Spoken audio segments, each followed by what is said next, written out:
नमस्कार दोस्तों, आज मैं आपको सत्यनारायण भगवान की पावन कथा का पहला अध्याय सुनाने जा रही हूँ। ये कथा न केवल पुण्य प्रदान करती है, बल्कि जीवन के समस्त कष्टों को हरने वाली मानी जाती है। आइए, भक्ति भाव से इस दिव्य कथा का श्रवण करें। सत्यनारायण कथा प्रथम अध्याय। प्रथम अध्याय। एक समय नैमिषारण्य में 88,000 ऋषियों ने श्री सूत जी से पूछा, हे प्रभु, इस कलयुग में वेद विद्या रहित मनुष्यों को प्रभु भक्ति किस प्रकार मिलेगी तथा उनका उद्धार कैसे होगा।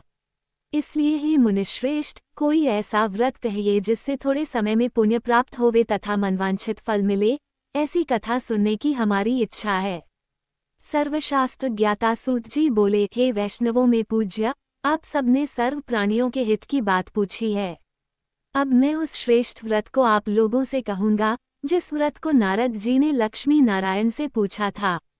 एक समय योगीराज नारद जी दूसरों के हित की इच्छा से अनेक लोकों में घूमते हुए मृत्युलोक में आ पहुँचे।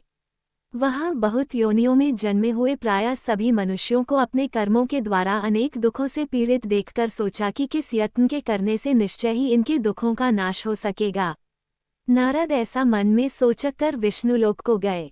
वहाँ श्वेत वर्ण और 4 भुजाओं वाले देवों के ईश नारायण को, जिनके हाथों में शंख, चक्र, गदा और पद्म थे तथा वरमाला पहने हुए थे, देखकर स्तुति करने लगे।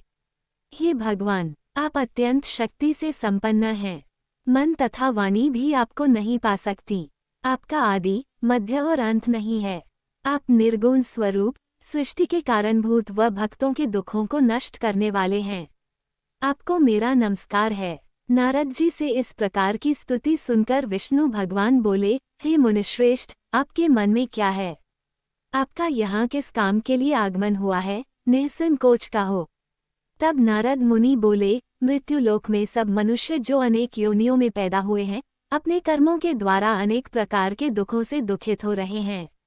हे नाथ, मुझ पर दया रखते हो तो बतलाइए कि उन मनुष्यों के सब दुख थोड़े से प्रयत्न से ही कैसे दूर हो सकते हैं।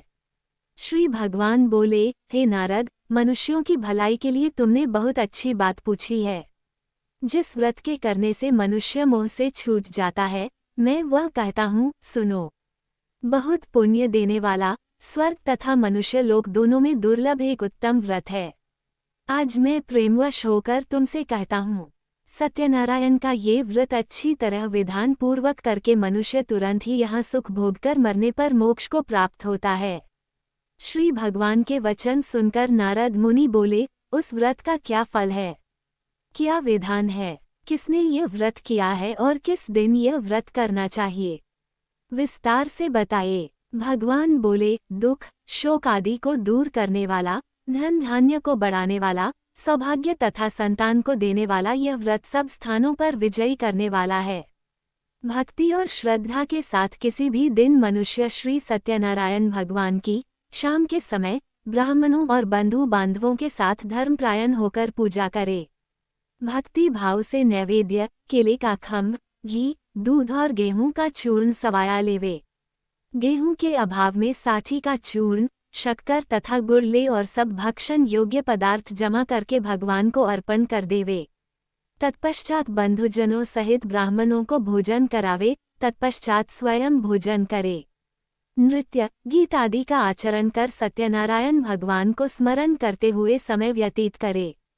इस तरह व्रत करने पर मनुष्यों की इच्छा निश्चय ही पूरी होती है। विशेषकर कलियुग में भूमि पर यही मोक्ष का सरल उपाय है।